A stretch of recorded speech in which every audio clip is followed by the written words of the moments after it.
Salut les amis, j'espère que vous allez bien. Aujourd'hui, je vous retrouve pour une petite vidéo présentation. Et comme vous le voyez, on va parler du fusil à pompe. Alors effectivement, ça faisait un moment que je cherchais à m'offrir un fusil à pompe et j'ai vraiment galéré à trouver parce que j'avais des critères assez particuliers. Et là, je dois dire que vraiment, pour le coup, j'ai un gros coup de cœur. Celui-ci, je l'adore. Il s'agit d'un fusil importé par MacTech aux États-Unis. Plus précisément à New York. MacTech, c'est une société, vous connaissez, hein, qui fabrique beaucoup de cartouches, notamment en 22 long rifle, et qui travaille avec la marque CBC implantée au Brésil et qui ont fait ce fusil à pompe, donc le CBC 586. Moi, ce qui m'a tout de suite charmé, c'est vraiment le côté bois, avec une pompe en effet épi de maïs, comme ça. Entre le look, entre le bois métal, franchement, j'ai craqué. Au départ, je connaissais pas du tout ce fusil. J'étais parti sur un Winchester SXP Trench, mais ce qui m'a freiné et beaucoup dérangé, c'est qu'il a un canon avec des rayures hélicoïdales. Et je trouvais vraiment dommage d'avoir un fusil à pompe qui ne puisse tirer que des slugs. Je voulais pouvoir m'amuser à défourailler avec tout et n'importe quoi. Et il s'avère que je suis tombé sur ce fusil qui était d'occasion, mais dans un état irréprochable, comme vous pouvez le voir, et je vais vous le montrer après. Qui est équipé avec un canon à rayures droite et très peu marqué, donc des rayures à faible dispersion. Je ne l'ai encore pas essayé, mais ça on va le faire ensemble. Il s'avère que ce fusil est chambré en 12,76. Tube magasin catégorie C oblige a été bridé avec un sertissage. On peut y mettre à l'intérieur que 4 cartouches.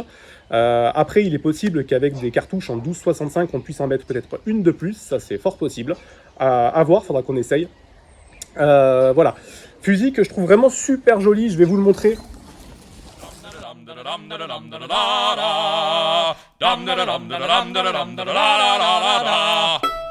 Sans pression mon pote le taureau, hein. Heureusement qu'on ne fait pas pareil nous. Vous imaginez comme on aurait l'air con. Bon les gars, regardez-moi l'état de ces bois.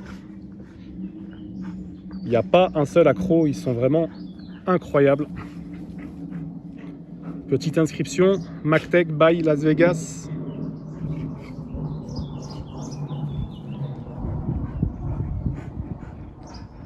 Une superbe pompe en bois effet épi de maïs, j'aime beaucoup. Petit grain d'orge en bout de canon, simple et efficace, hein. Sans fioriture.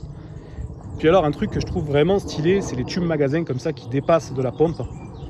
C'est malheureusement ce que je reproche aux fusils modernes, c'est que catégorie C oblige, ils rétrécissent les tubes magasins et on se retrouve avec des tubes qui s'arrêtent comme ça là, juste derrière la pompe, ce qui laisse apparaître un long canon de 61 cm, comme celui-ci, hein, mais je l'ai fait double tube comme ça, j'adore. Je trouve que ça donne une dimension au canon un peu moins longue que ce qu'il est en réalité. Et ça apporte un look très old school le fusil. Et je trouve ça vraiment cool. Donc merci à la personne qui m'a vendu ce fusil, hein, parce que par rapport à l'âge de cette arme, avoir réussi à la maintenir dans des conditions... dans des conditions quasi neuves comme ça, hein. Ça fait vraiment plaisir, je trouve ça vraiment cool. Ah, ça tire. Alors pour ceux qui savent, ici on a un petit bouton qui nous permet de déverrouiller la pompe. Et puis à côté il y a un autre bouton. Alors celui-ci je ne sais pas du tout à quoi il sert. Donc s'il y en a qui ont la réponse, n'hésitez pas à me la donner en commentaire. Je serais curieux de le savoir, j'ai cherché un petit peu, j'ai pas réussi à trouver l'info. Planchette élévatrice, hein, qui donne accès au magasin. Une très belle pièce, old school, fusil un peu à l'américaine, moi j'aime beaucoup. Dites-moi ce que vous en pensez en commentaire les gars, si vous aimez ce type d'arme, ce côté old school comme ça là. Et puis on va essayer d'aller tirer du moins une cartouche de grenaille, histoire de voir le groupement qu'on peut avoir avec un canon à rayure droite non dispersante. Si c'est tout aussi efficace qu'un canon lisse. Bon les gars, c'est parti, on va s'enchaîner un tir. Donc on va prendre de la petite grenaille plomb de 7,5. Là je me trouve à 20 mètres, j'ai placé une cible en carton. Et puis on va voir le groupement que ça fait à 20 mètres avec ce fameux canon rayure droite et non dispersante.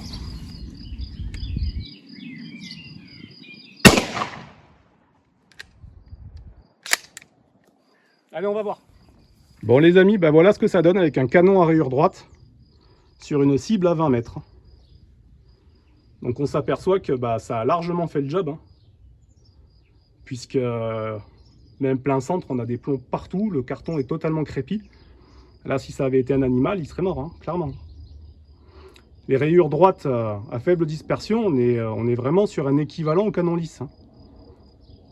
Donc si vous avez envie d'un fusil à pompe qui tire autre chose que du slug, d'où l'importance de choisir vraiment les rayures que vous allez prendre. Surtout ne prenez pas du hélicoïdal, hein. Parce que là, si ça avait été des rayures hélicoïdales, il n'y aurait rien dans la cible. Ou alors tout sur les extrémités, mais rien au milieu. Voilà les gars, allez on fait un petit point. Donc, petit retour sur ce fusil CBC 586 avec un canon à rayure droite. Au final, ce qu'on peut dire, c'est que c'est vraiment de la balle, hein. Pour moi, c'est un équivalent à un canon lisse. Ça permet vraiment de pouvoir faire du fun shoot et de tirer autant de la grenaille que de la chevrotine que du slug avec. Et c'est vraiment ce que je voulais, savoir qu'on était à 20 mètres, donc on l'a un petit peu poussé dans ses retranchements, puisqu'en général, la grenaille, on la tire plutôt entre 5 et 15 mètres. Ça arrive de la tirer un peu plus loin, mais il y a beaucoup moins d'efficacité, et même avec un canon lisse. Donc là, vraiment pas déçu, puisqu'on avait tous les plombs qui étaient complètement dans la cible, et le centre était totalement arrosé, et c'est ce que je voulais. Donc dites-moi en commentaire si cette arme vous a plu, si c'est un fusil qui vous plaît dans ce style old school, comme ça, à l'état pur, avec du bois et du métal. Et puis pour ceux qui aimeraient avoir le même type d'arme, le même fusil, c'est pas très simple à trouver, mais mine de rien, faut pas désespérer. Il faut gratter les petites annonces, chercher, et vous tomberez peut-être sur une petite pépite comme la mienne. Voilà, sur ce, j'espère que cette vidéo vous aura plu. N'hésitez pas à la liker, à commenter, et surtout à vous abonner. Partagez également, c'est ce qui aussi nous permet de lutter contre le Shadowman que vous connaissez sur YouTube. Et puis moi, je vous dis à plus pour une prochaine vidéo. Ciao les gars!